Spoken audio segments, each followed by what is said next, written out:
Welcome into the Hot Read Podcast. I'm your host, Easton Freeze, director of published content here at BroadwaySportsMedia.com. We're also brought to you by the 440 Podcast Network. You can follow me on social media at Easton Freeze. I'm joined, as always, on this Wednesday episode of our show, recording live on Tuesday. Producer JT, how are we doing?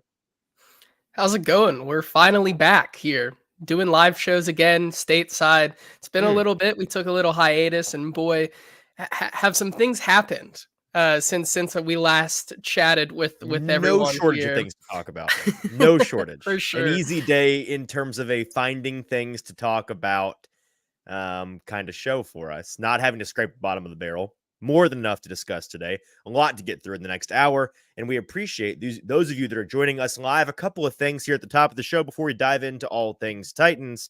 First of all, if you are joining us live on Twitter or on Facebook, do us a favor, hit that like button, hit that repost button. We want to get as many eyeballs on this as we can. So appreciate you sharing this in any way that you can. Send the link, text the link to a buddy, whatever you can do. And then head on over to Broadway Sports Media on YouTube. That's really where you want to be to watch the show today, where you can be a part of the comment section, which is already popping off. Guys like Jacob and Logan and Shrike and Mason already in the comments. Appreciate you boys being with us today. We'll have plenty to discuss. And if you want to be a part of the conversation, you can do that on this live stream on YouTube at Broadway Sports Media on YouTube.com. Easy peasy, and you can enter any questions, comments, queries you might have about the Titans and a potential fire sale, the trade of Kevin Byard, platooning quarterbacks. All of these things we'll be getting to today, as well as some news to cap things off at the end with producer JT. Before we get to all of that, though, have to mention our lovely, wonderful, amazing sponsors, Boom Boss Pizza, the place that we will be, JT, the next time we're doing a live show on Thursday, recording our Friday morning live show. We will be at Boom Boss Pizza once again after 2 weeks off from traveling to London and then taking some vacation time this past couple of days. We'll be back at Boom Boss Craft Pizza and Tap House in Spring Hill doing our show live before Thursday Night Football. Not tomorrow, but the next day. I almost said tomorrow. Thursday of this week at around 5 o'clock, 5:30 Central Standard Time. We'll be live in Spring Hill. You got to come join us to get some delicious food. We're doing gift card giveaways each week. So if you just come say hi, you can get some food on us. And boy, is it delicious. I'm already salivating at the mere thought of the fantastic craft pizzas and brews on tap that they have over there at Boom Boss. If you don't want to come all the way to Spring Hill and you're in the Nashville area, they've got locations at Murfreesboro, at an East Nashville location, and then also locations in Kentucky and Indiana if you're from out of town. So check out a Boom Boss wherever is closest to you, wherever your local Boom Boss is. Absolutely go check it out. They're fantastic, and we love them. Can't wait to be back there live on Thursday. Would love to see any of you that could turn out to Boom Boss in Spring Hill. We'd love to do the show, say hey, and then grab some drinks as we watch Thursday Night Football. Who's playing this week, by the way, JT? I've not checked. Do we know who's playing on Thursday Night Football? I just literally got an advertisement for it before the show. I believe it's the Buccaneers and the Bills. Buccaneers and the Bills. Okay, sneaky good game. Sneaky good game. I think the Buccaneers are a capable team. The Bills kind of struggling, need to get back on their horse a little bit. So should be an entertaining one. And it's the game before the game where the Titans will be on Thursday Night Football. Not this upcoming Thursday, but 9 days from today in Pittsburgh in week 9. So that'll be a big deal. We'll be live there. And just going ahead and future casting that one. If you want to come to any one episode of the show live at Boom Boss in Spring Hill, I would say maybe that's the one to do it, because we'll be doing a show live either before or after, or maybe both. We haven't really decided yet. The schedule will change, obviously, with the Titans on Thursday Night Football. We'll figure it out. We'll be doing something live from Boom Boss that night for sure, and you'll want to come hang out with us, and we'll have a little Titans watch party. It'll be a good time. All right, JT, we've got plenty to discuss today. And by the way, one final shout before we dive into everything today. You wrote a really nice article that is up on Broadway Sports Media today, the website, BroadwaySportsMedia.com. It is titled, what is the exact title? I put myself in a bad spot here because I don't know the exact title. Something along the lines of Titans Must Play Levis. A disappointing start leads to one clear choice. The Titans must play Will Levis. Yes, absolutely. And you go through not just where the Titans are now and how they got here, and looking at both sides of the ball in detail, which is really well done. But then you make a very poignant, very clear case for why the Titans need to look at getting Will Levis some run, which it sounds like based on today's press conferences, they will, sort of. We'll talk about that later and what was an interesting, potentially ridiculous answer from Mike Vrabel.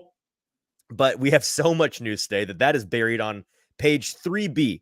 On page 1A today, it is the Kevin Byard trade, and that is what we'll dive into here. First things first, JT, I've got a lot of ground to cover on my end, a lot of notes to get through. So if you would not be so kind as to keep an eye on the comments, stop me along the way if we have anything that we need to address. Would love to make sure we get those involved in today's conversation. Okay. So the Titans traded Kevin Byard on Monday. It was Monday afternoon. It was announced the Titans would be sending Kevin Byard to the Eagles for 2 draft picks and safety Terrell Edmonds in return.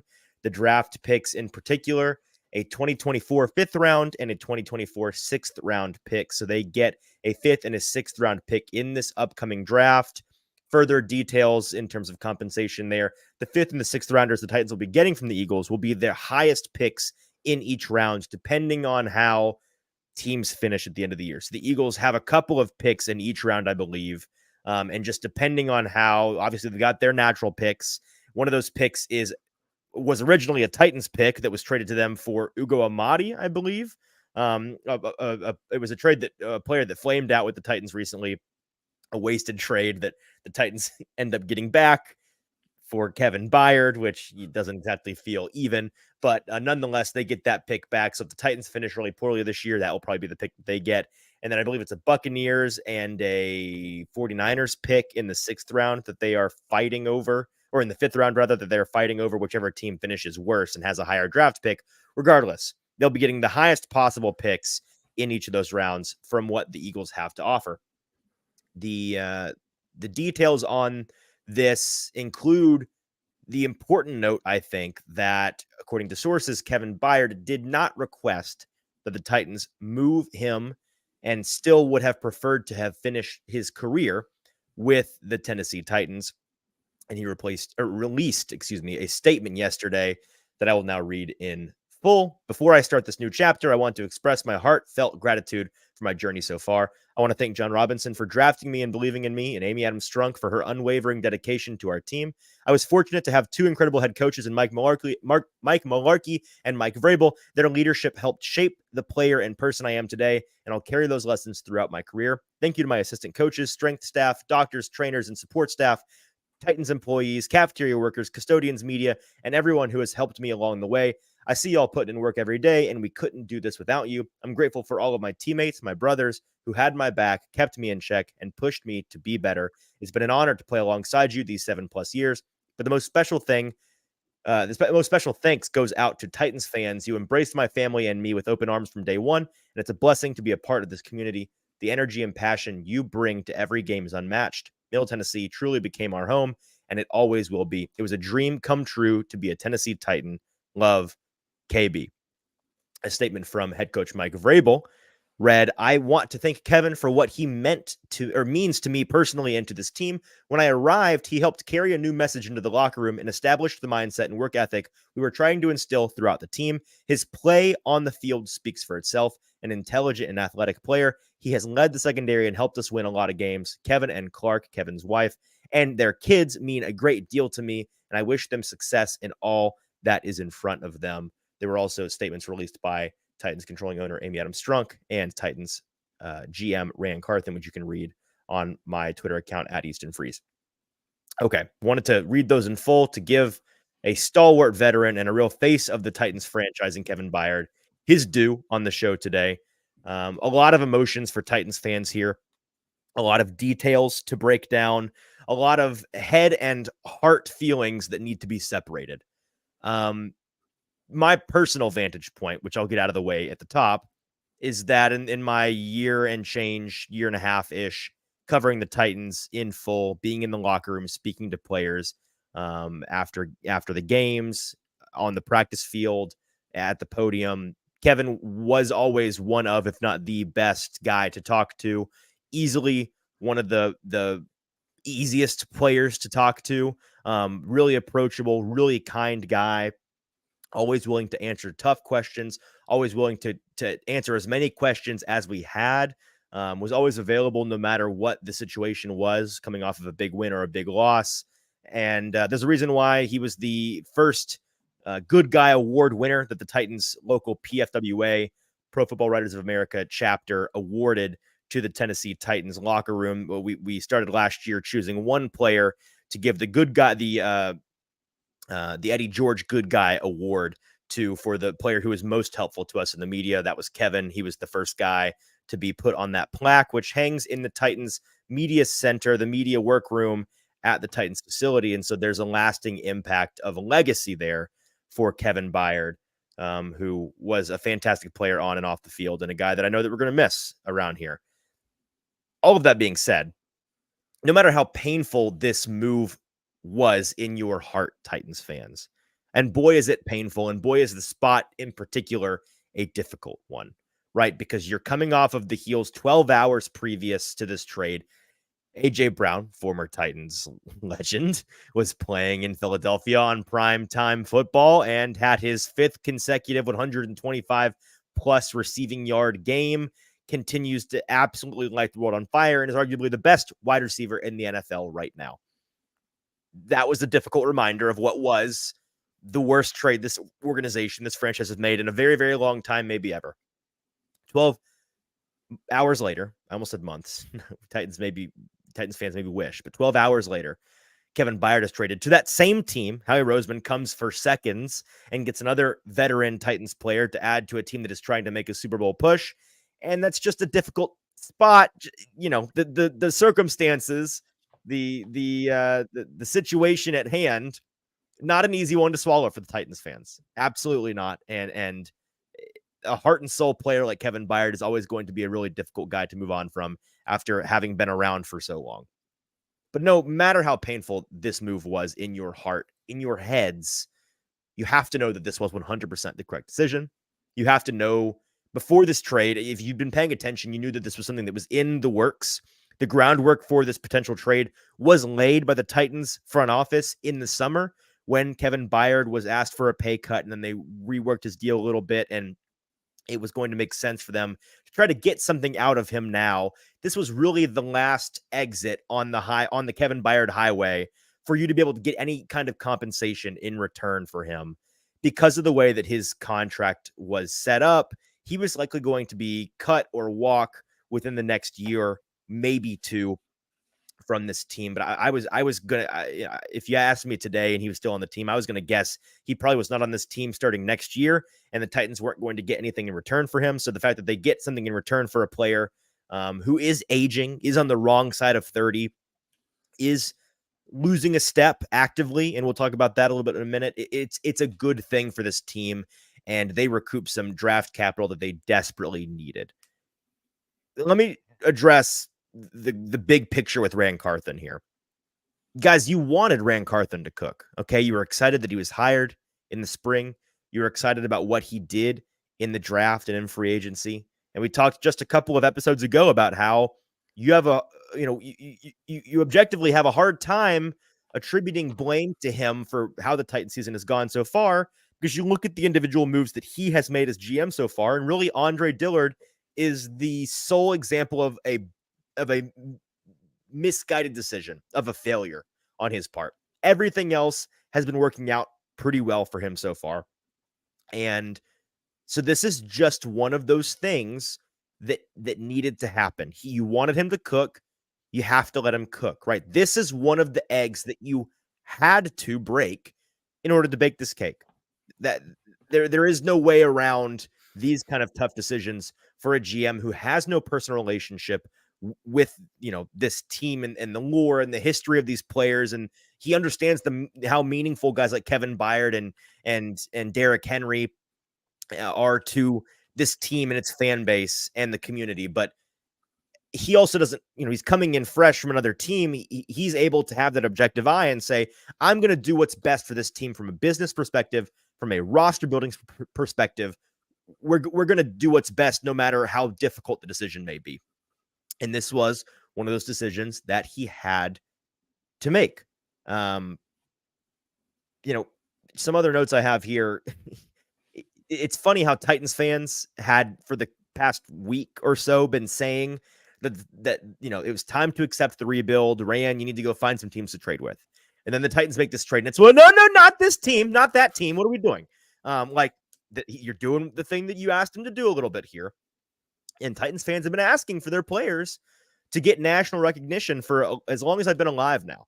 Okay. You've been wanting them to get more national media recognition. Little did they know that wish would be granted in the form of their players one by one being shipped off to teams that the national media cared more about. So, careful what you wish for a little bit there. If you really think about it, though, JT, one more quip on my part. Terrell Edmonds, he got to wear the Kelly Green throwbacks last week. And then this week he's going to get to wear the oil. His first time in the two-tone blue is actually going to be in the powder blue and red Oilers throwback uniforms. He's dripped up this week, the past 2 weeks. An all-time back-to-back jersey week for any player. I'd put and I think that's the best. As I tweeted out yesterday, the biggest shame is that Kevin Byard will not wear the Titans throwbacks. Like you couldn't have waited one more week to do this. Like you couldn't have waited for after the right. Falcons game at the deadline to then trade Kevin Byard. Like, well, and he was one of their primary guys to model the jersey when the announcement was made. Yes. So it's kind of awkward now. But yeah, I mean, with Edmonds getting to wear the Kelly Green throwbacks and the Oiler throwbacks in back-to-back weeks, Kevin Byard getting to wear neither of those things. KB he won the competitive team battle, but Edmonds crushed him in the vibes war. Like that, big vibes W for Edmonds here. Absolutely. But all kidding aside, let's talk compensation real quick.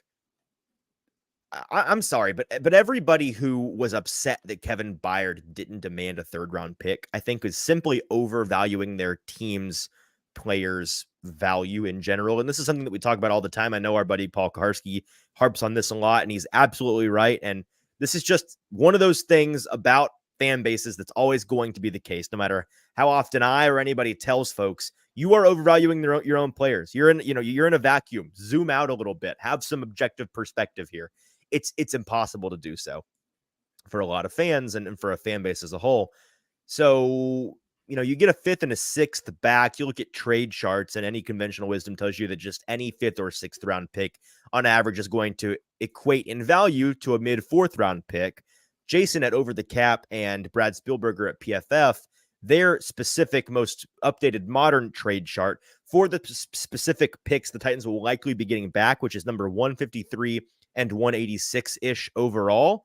They're most likely, most closely approximating to the 76th overall pick in terms of trade value, which is a mid 3rd round pick, not accounting for additionally adding Terrell Edmonds, a rental safety in there. So it's a fine haul for the Titans. I have absolutely no issue with this trade. A lot has been made about lumping in, what the Titans ended up getting for Byard and AJ Brown. And when you do that, it looks like they got fleeced twice. That's really a skewed way of, you're combining a really bad trade with what I think is going to be proven a fine trade.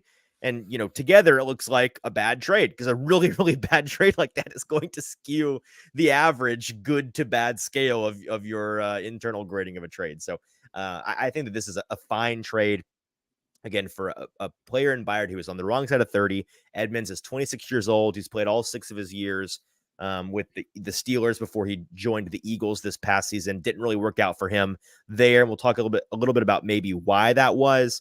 But Tennessee needed this draft capital badly. They needed more draft capital very badly. And so they got some for a player that they otherwise, I think, weren't going to get anything in return for. And I think the biggest part is, which I think we can talk about, like it feels so much heavier to trade him because of what he means in the locker room and just like as a face of the franchise. But when you really look at it, like the production wasn't there. Like we talked about going into the season, how Kevin Byard steps up and makes big plays. Mm-hmm. And through 6 weeks, like he has not made a single big play. Like in his game, outside of being the explosive playmaking guy, has been in the run game. Well, not exactly that it's his fault, but the Titans haven't exactly had the best run game this season. Like it is not clicked at all on that side of the ball. So like you said, like this move makes sense for them, especially because of that contract. And we'll talk about some of the numbers later, but even to shed more of that cap, which now I think puts them at like second most in the league headed into Mm-hmm. 2024, like Mm-hmm. it gives you a lot of flexibility. Yeah, the crass, cold, hard truth here, and you're absolutely right, is that the minute that Terrell Edmonds gets his hand on any ball thrown his way this season, he will have already been more impactful to this Titans team and to the Titans secondary as Kevin Byard was. Because, like you said, he was a player throughout his career that really made his money on being a fantastic ball hawk, being the guy that's going to get you turnovers, get you interceptions, get you PBUs. Thrives on tipped balls. The Titans don't really tip balls right now. Like he hadn't done that this year. He had absolutely lost a step when you watch the tape. That's not to say he's a bad player, but just some numbers for you. He's currently on pace to be targeted 60 times this season. Kevin Byard was and is, which would be 10% higher than his previous career high. And he's yet to lay a hand on a single one of those passes. No interceptions, no PBUs. He also just can't, on tape, he cannot hang with the best tight ends anymore. And so, again, the ultimate calculus here, like you said, taking out the emotional attachment element of what was a fantastic player for the community and for the team for so long, it's a what have you done for me lately league. And right now, Kevin Byard had not been producing above a, maybe slightly above average replacement level safety for this Titans team. The Titans secondary has been abysmal this year. It's been bad, bad, bad. It was bad, bad, bad all year with Kevin Byard. Like he was in there. He was playing all the snaps. He didn't miss any time. So, it's hard to go from bad, bad, bad with Kevin Byard to much like 3 bads. Last I checked, it's about as bad as it gets. Maybe there's one more bad you can add in there for this Titans team, but you're near the floor. You can add like a downright, downright atrocious, maybe. Yeah, you go bad, and downright bad. I think that's like bottom floor, but but like the whole point being, they have been bad with him. Replacing him with somebody else that is replacement level rental player like Terrell Edmonds, I just don't see how that is a massive impact to this team in the wins loss column, which we'll talk more about a little bit later. But let's talk about Edmonds for a second. Actually, no, let me take a breather.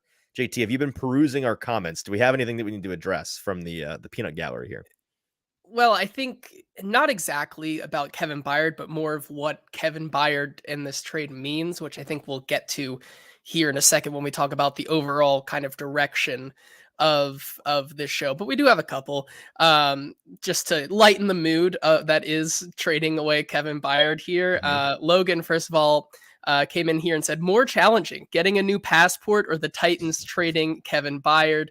Of course, that is also why we didn't have a Boomboz episode last week, because you got your passport in stolen, the British Isles. Yeah, it's all right.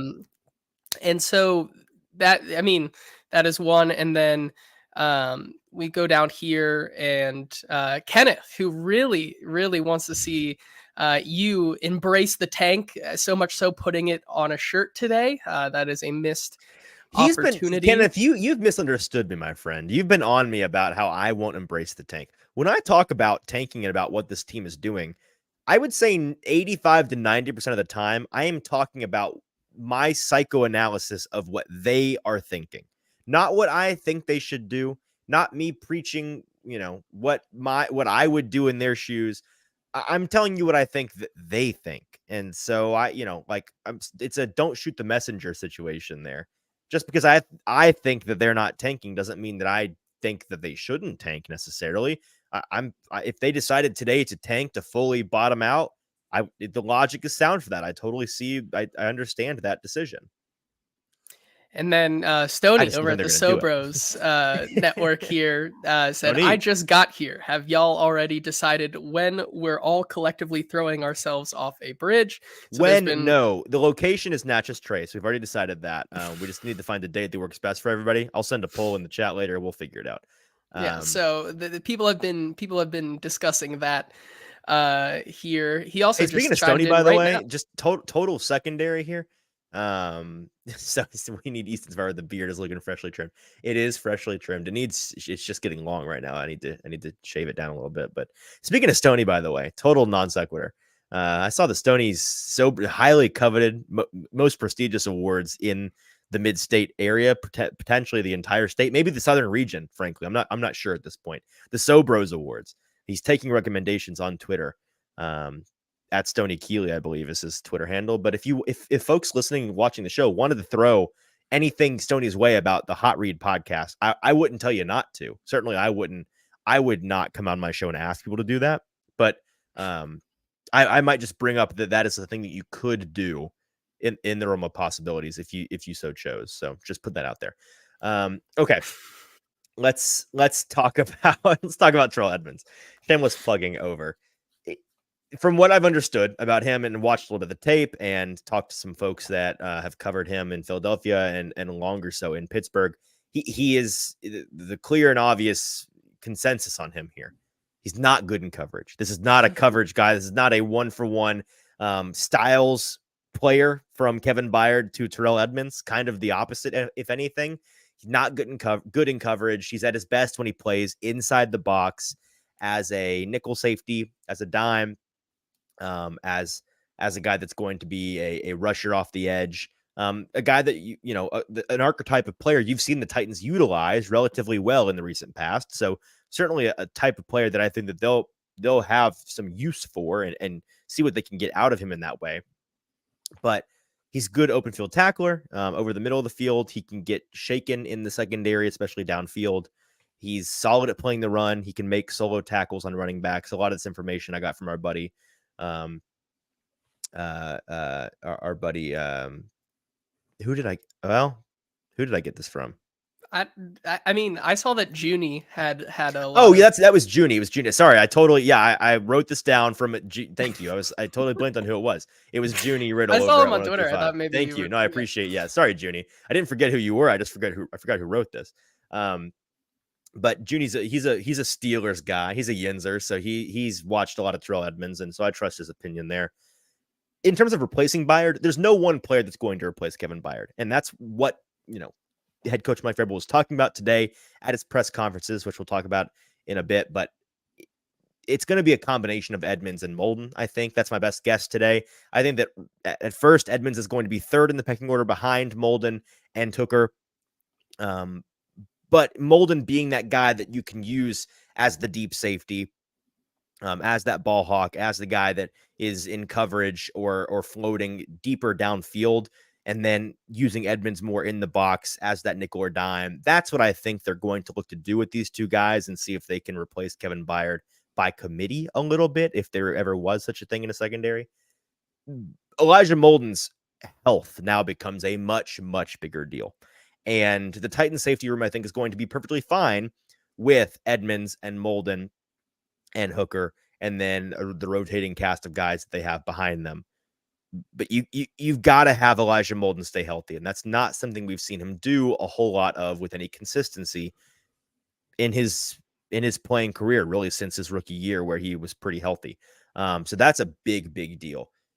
Edmonds' numbers, if folks are curious just what he's done statistically throughout his career, 145 receptions allowed on 214 targets, which is a 67.8% reception percentage. He's allowed just over 1,700 yards of receiving yards, just under 12 yards per reception on average, just under 700 yards after the catch allowed. He's allowed 12 touchdowns to 5 interceptions and 18 PBUs, allowing a passer rating of 101.1. So reflective of the fact that he is not good in coverage, and that's not the way that I think the Titans are going to try to utilize him. If they do, it looks to prove to be pretty rough. A pivot here from me, but where I want to take this conversation next. Does this Kevin Byard move mean fire sale time? We've gone from the throwing numbers and facts and thoughts at you segment of the show to really kind of, I think philosophizing a little bit and analyzing a little bit where this Titans team is at, what they want to do, and getting around to what Kenneth was talking about, where this team is in terms of fire sale rebuild mode right now. The Titans selling Kevin Byard it raises the question, right?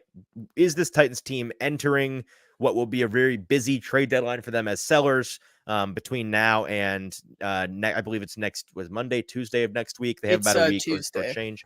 Okay, so they've got exactly a week to do any selling that they are going to do. And is this the first move of many for them? That's the question, right? I'm not so certain yet. I'm not sold 100% on this move indicating a fire sale, full blown rebuild mode situation for this team. I think having a younger player in Elijah Molden to play that safety position, you moved him there in the offseason, you get another younger safety in return from Philly. They may have just seen this as an opportunity to get younger at the position and get some draft capital, you know, in the process, getting some draft capital out of a player that is aging, and you have guys behind him waiting and already are going to be able to, with the guys waiting in the wings, as well as the guy you get in the trade, replace to an acceptable level. Kevin Byard was brought up today to Mike Vrabel, and the situation, the timing around this trade, if the Titans' first 6 games going 2-4 and looking like a team that might be selling, had anything to do with this decision. And Vrabel said that the first 6 games of the year for them and the result and where they are now in the standings, none of that had any impact on them trading Kevin Byard. Now, if that's true, that would further the idea that maybe this is coincidental a little bit, in the sense that, again, they laid the groundwork for this trade in the summertime. This is something that they were probably looking to do for this player in particular, because he was on an expiring contract, because he was going to be a player they were going to lose for nothing and go to free agency or get cut in the near future. This was, again, their last off ramp to get any value out of him. Maybe that's the case. It is pretty difficult to believe that from Vrabel. It's kind of hard to buy that story right now, given the circumstances of this team, given the rumors about how they have players available for sale. Jordan Schultz with Bleacher Report now, I believe, was talking this afternoon about how the consensus around the league is, with the Titans, everybody is pretty much for sale except for the youngest players on the team that they don't really want to part with, but they're listening to any and all trade offers. Maybe that's the case. But I think that there's still a possibility here, JT, that they aren't going to be massive sellers, and Byard was a unique case here for them to get something in return for a player in a situation where they had to now or never. And it feels like, kind of, if you just like reading between the lines, we've known that the Titans have wanted out of Kevin Byard for a long time. And if you have a buyer in Philadelphia, where he is from, like, it is probably the best place he could have gone. And, Sure. and while he may say he wanted to stay with the Titans and retire a Titan and be a lifelong Titan, this does gives him the opportunity to kind of go and compete, and it still works in the Titans' favor. So I get what you're saying. Like, this one makes the most sense out of any other trade, because as Logan says here, Twitter currently has the Titans trading Henry, Tannehill, Brunskill, Hopkins, Burks, Tart, and Fulton. That's all. Let's talk about a few of these. I think the biggest one, though, is Derrick Henry for sure. We talked about this not on the show. Would it be likely for Derrick Henry to be traded? I want to say yes, because I think it'd be chaotic and fun for You show want purposes. it to be yes. You don't think it's going to be yes. You no, want I it to don't. be yes. I don't think it's a yes. I kind of want it to be a yes. Right. But that's just like my own greedy gains for the show. But like, out of these guys, like, I don't see a world where any of these other guys like realistically get moved. Yeah, it's so I'm looking at the comments here. Jacob's saying that Jim Wyatt said in his mailbag today that he'd be surprised if the Titans made any more trades. That's kind of where I'm at right now. I wouldn't say I'd be surprised if they made any more trades, but I'd be surprised if they were full-blown sellers, full fire sale mode. It's possible, and at this point, I won't be totally floored, but I would be surprised by that.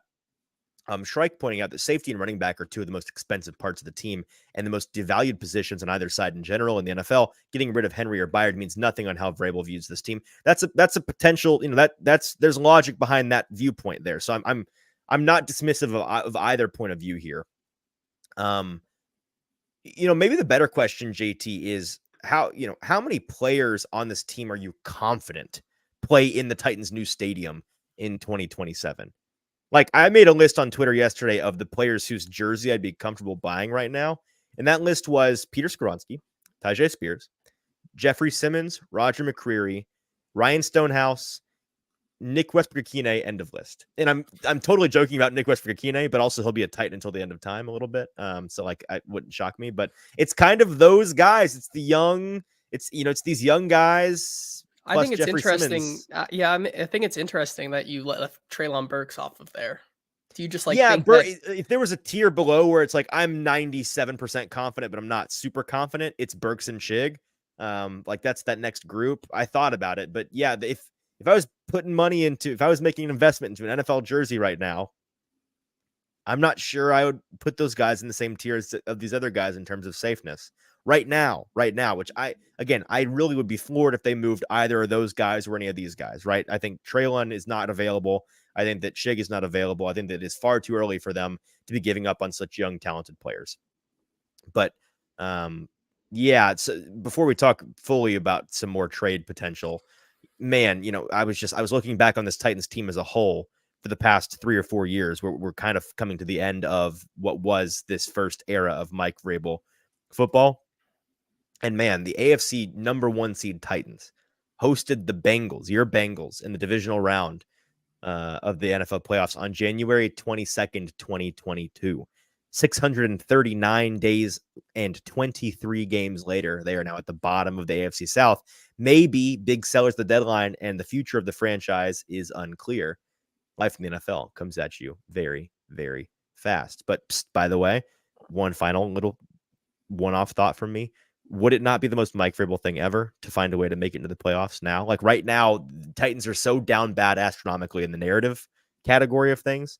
It gives me full faith that they will somehow maybe have like a dead cat bounce at least. And like, I think this week they're going to win. Like there's no doubt in my heart that they win this game simply because it makes no sense.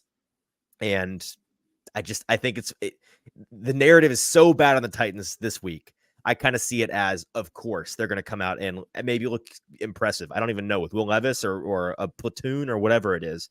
So yeah, it wouldn't shock me at all if Mike Vrabel messed around and did some Mike Vrabel voodoo a little bit. So more trades, like you were trying to point us in this direction a minute ago. Some thoughts on this team and how they're viewed by Vegas.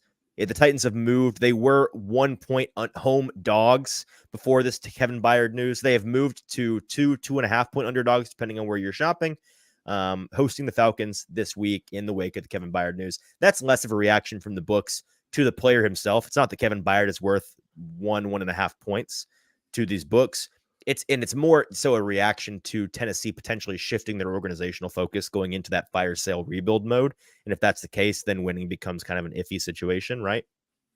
If this does mean that the fire sale is coming for the Titans, it's first of all, it's just further reason for Titans fans to root extremely hard for a good long look at Will Levis.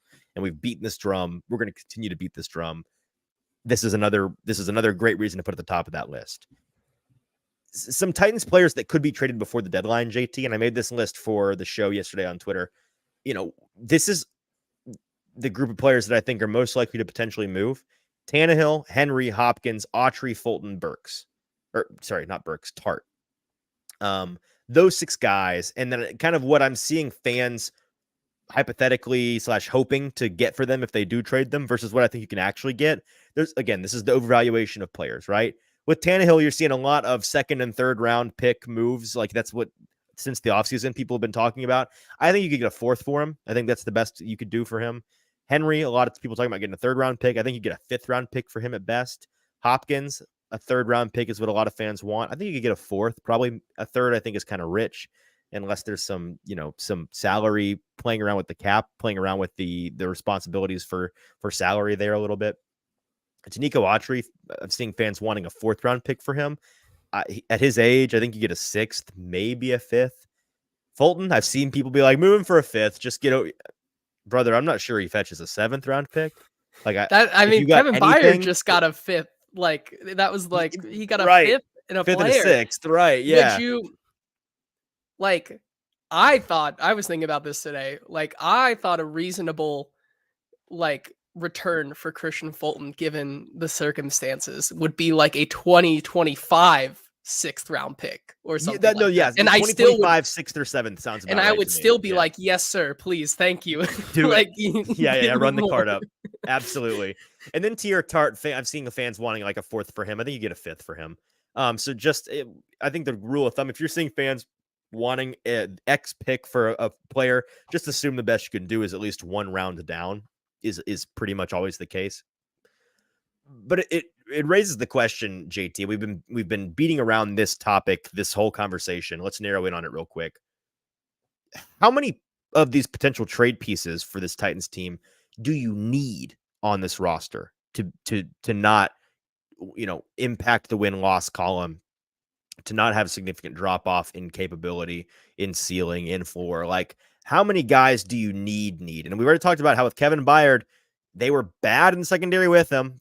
At worst, they'll continue to be bad in the secondary without him. You know, Ryan Tannehill, the quarterback situation, always a big deal. Like if both of the backups suck, even if it's just right now and they're developing, like that's a big, the biggest position in terms of impacting wins and losses and moving the number for Vegas is the quarterback position. So that's one, obviously, but that's a different situation where I think fans largely would welcome finding out what you have in those two younger guys. With Henry, maybe he moves the needle a half point, 1 point. Maybe he's worth I half a mean, win, a I was gonna win. say like I feel like it would depend more on the offensive line that day and the Well, and if ability to Tajay give. Spears didn't exist, right? The Yeah, fact that Tajay is there, where the drop off from Henry to Tajay right now is arguably maybe a half step down, maybe equivalent. Really, the thing we haven't seen from Tajay is his ability to handle. Can you do 32 carries a game week after week? We don't know. Like Derrick Henry, singularly talented in that way for a long time, and part of what has made him great for so long. So we've not figured that out with Tajay yet. But in terms of top end talent, like Tajay brings the juice. He can be that guy and be a perfectly fine replacement if the Titans were to do that. DeAndre Hopkins would be a big deal just because the Titans wide receiver core, he's really the only constant right now in terms of guy that is going to get open and be available for you every time he runs a route. So that's a big one. Denico Autry, I think, is a sneaky big one for them simply because of the pass rush will go from inconsistent to maybe non-existent when you lose such a massive piece like him that can play in and out. Fulton, whatever. Tier Tart, maybe he's worth a game because of the run blocking, the run defense. I'm very curious to see how the Titans' run defense changes, if at all, once he's back in the rotation. It sounds like he's going to be back this week. So I think it's fair to ask of these guys that are moving, if it's a full fire sale for the Titans and they move 3 or 4 big veterans, depending on who those veterans are, depending on who those big pieces are, wouldn't, I think necessarily indicate that, yes, they may be going fire sale mode, but I'm not sure it's an indication that they're trying to like full blown tank. Does that make sense? yeah, Okay. I think so. Let's talk about some Tuesday pressers real quick before we get to the news. A couple of comments from Mike Vrabel and Amani Hooker spoke today, and Derrick Henry spoke today. I wasn't able to be there today, unfortunately. Last minute, we had something personal come up, but I'll be back there later this week. We did hear from those in the media that were there today. Teron Davenport tweeting out that Mike Vrabel said Ryan Tannehill won't practice today, but they will see where he is throughout the week. Vrabel said Tannehill is out of his boot, that's good news that he's out of the boot already. Sounds like it's not as severe as it could have been, as it's been for him in the past at times. So maybe he's a guy that is going to miss 1 week. Maybe he misses 2. Maybe it's not super long, drawn out. Wouldn't shock me if he missed just this one game and then was physically at least ready to go for Thursday Night Football the following week. Here's the big one, right? Mike Vrabel said that if Ryan Tannehill cannot play in this game against the Falcons, that both Malik Willis and Will Levis will be playing against the Falcons. Not shocking in the least, frankly, but in a super disappointing way.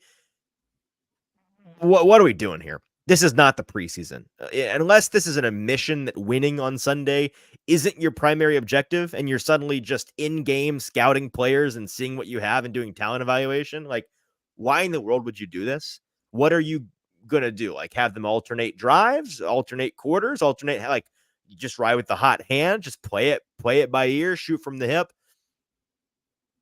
Dumb. It To like platoon quarterbacks. No, almost I think he's exactly. lying. This is the important No, part. I think yeah, he's but totally like lying. I think it's fake. that's stooping Um, to the low levels of what like the Texans did last year when you had Davis yes. Mill and Kyle Yes. Allen. Like you were flipping them every single drive, and they were Yeah. like, and so like if Andy you Dalton, did that, Justin Fields. Like, yes, it I'm trying it to would think not be about good. Tua and Skylar Thompson or no? no. Fitzpatrick. Fitzpatrick. Yeah. Fitzpatrick and Tua that first year. Like, that's Yes, what it is. And it's never gone well. When you the old saying, if you have two quarterbacks, you have no quarterbacks. That rings true here, as it always does. The important caveat here is that I think that he's lying. I think that he's not dumb enough to do this. I don't think that he sees. I think this is a gamesmanship situation. So there are two situations in which this is not a dumb decision and an admission that winning isn't the number one priority, right? Number one, it's gamesmanship. And it's just, we don't want to name the starter yet. We want Arthur Smith and the Falcons to be preparing for anything and everything. Number two, maybe the plan is for one guy primarily. Like it's going to be Will Levis, but we're going to have 4 or 5 or 6 gadget plays drawn up for Malik Willis, which we've seen how those have worked out in the past. I don't indeed. hate the idea on paper, based on Although I probably history. I don't would love the idea. trust. I would trust Tim Kelly's design of a gadget play more than I would trust Todd Downing's I design of a mean, gadget sure, but play, if maybe? Malik can't execute it without fumbling the ball, then it doesn't matter, That's also man. You true, know. yes. So yeah, I think it's a comment that's going to be talked about all week long. Ultimately, I'm going to believe it's gamesmanship until we see otherwise, until he proves otherwise. I just refuse to believe that this is something so stupid like this is what he's going to do this upcoming week. And so I hope and pray that it is Will Levis, that it is not a platoon situation, and maybe you have a gadget player too from Blake Willis, but it's time to see what you have in Will Levis. Let's go. Let's see it. Let's get this train on the tracks. One more comment from Mike Vrabel in today's press conference. He said that Nicholas Petit-Frere will be with the first team this week in practice at left tackle. Thought he did a good job with this opportunity in London against the Ravens, did enough to earn that job. Sounds like Andre Dillard, the experiment with him is officially over. He's now the swing tackle. He'll get some work at both left and right tackle in practice going forward. First of all, good on them for making a change, doing so quickly. Less than 6 weeks, five games in one quarter, however long it took for them to move him out of that starting position and give NPF a chance was the appropriate amount of time. Glad they did it. I now have to ask why can Peter Skoronski not play left tackle? I'm still here. I'm still ringing the bell. I'm still waving my hands asking why. He was asked today, Mike Vrabel was in his press conference, why can't Peter Skoronski play left tackle? And his answer was essentially, well, because he plays left guard, which thanks, Mike. I got in my car a couple of minutes ago and the radio was set to 1025 and our favorite, just my absolute favorite guy in the world, Jared Stillman, was on the radio. And before I could go to, if reflexively turn it off to anything else, the first sentence I hear out of his mouth is a very exasperated exclamation of, why can't Peter Skoronski play left tackle? And I put it on Twitter. It's heartbreaking. The worst person makes a fantastic point. I'm with him. It's obvious to everybody. Give us an answer here. Give us a why. I'm going to continue to ask why. I'm going to continue to believe that he's the best option at left tackle. Unless MPF comes in and proves that, maybe if he's at least average for this team at left tackle, that changes everything for this team. That's a big deal. It's something that we're going to talk about, I think, a lot in the coming weeks. If he shows average levels of play, that's going to be a massive impact on this team's ability on offense, I think. And maybe it's just the case. I don't feel like it is, but like I'm with you.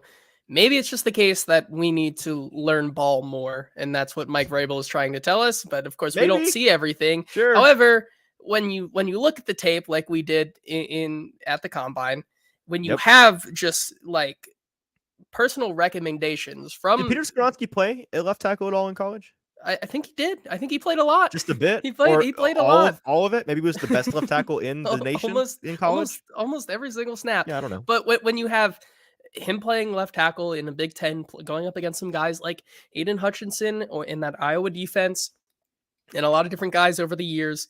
And then Georgia you have St. your Ed. coach who Yep. gives you a perfect, or gives you a recommendation and likens you to another Northwestern guy in Rashawn Slater, who has the same like physical build as you did, as Peter Skronsky does, has shorter than normal arms and still is able to get things done with the Los Angeles Chargers and Yep. efficiently and really like Pro Bowl level play. Like it boggles my mind as to why he does not get a chance. I know he's gotten a little bit of a chance at practice in some weeks, but like I don't know what it's going to take. I don't either. We'll be on rocking chairs on the porch of a nursing home one day, still asking this question. I'm afraid, JT, it'll be you and me. All right, before we get to the news with producer JT, any comments in the peanut gallery we need to get to? Yeah, we had a few, just some people making the case for why Derrick Henry should stay. Noah Dickinson says, I just don't want to lose Henry. It's his favorite player in his first I jersey. get it, Noah. I think he could easily play another 2 years and retire a Titan, Yes. beat Eddie Yep. George's record. Definitely Yep, means he can. a lot to the organization here. And then Just to reassure Noah, from what I'm hearing, I do not think they're going to trade him because I don't think that there's desire for him. I think that there's maybe some teams checking on the price, but they're not going to move him for a hill of beans. And I think that a hill of beans is the best offer that they're going to get. I just don't think that I think it's too late. I think you missed the off ramp to get real compensation for Henry a while back. And so they're going to, I think, continue to ride with him now. And then Stoney chimes in right here and says, maybe they just don't want to pull the trigger on it until they've exhausted all of their resources. Maybe if MPF doesn't pan out, that'll be the catalyst to give him a shot. Just spitballing here. I mean, Sure, of course, I get that, but why? Why would they not want to? You know what I mean? He's playing left guard like well, right? But when you consider the fact that left tackle is just like almost 10 times more important than the left guard position. I was about to say, so many people make this argument. Well, he's playing left guard so well. Buddy, if you moved every left tackle in the league into left guard, most of them would play well. It's an easier position. That's the nature of the position. Why? If he's playing so well at guard, if he's going to be an all pro guard every year, why would you move out of tackle? Because left tackle is so much more important.